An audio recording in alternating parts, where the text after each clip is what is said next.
Hey everyone, today I'll walk you through how to use Google VEO3, the latest AI-powered generator that's taking content creation to next level. Let's dive in.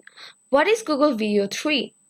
Google VEO3 is an advanced video generation tool that turns text prompts into cinematic quality videos. It's perfect for marketers, educators, and filmmakers who want to bring stories to life in seconds.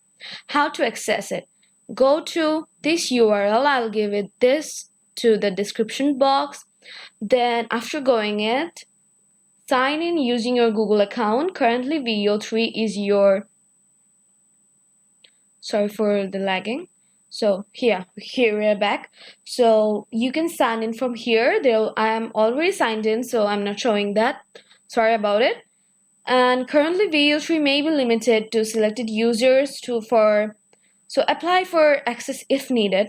Create a new project. So to create a new video, all you need to do is just scroll down.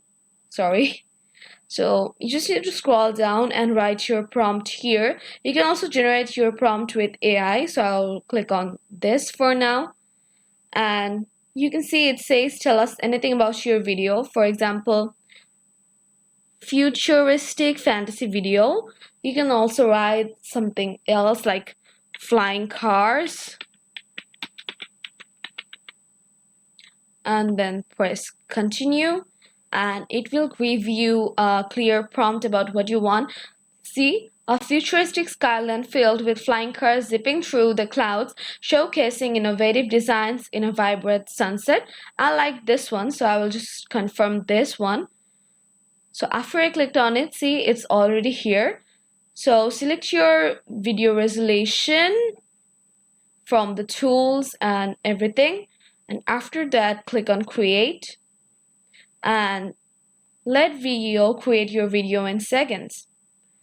It will take a few time, and also as you can see I don't have the pro, so it isn't happening. So if you got the premium of this, you can just do it anytime, anywhere. So that's it. After generation, preview your video. If you are happy, hit download or share to export your final result. And that's how you use Google VEO3. Fast, easy, and powerful. Don't forget to like, subscribe, and explore more AI tools with us. Drop your thoughts below if you want a tutorial on OpenAI SOA next. Thank you so much for watching.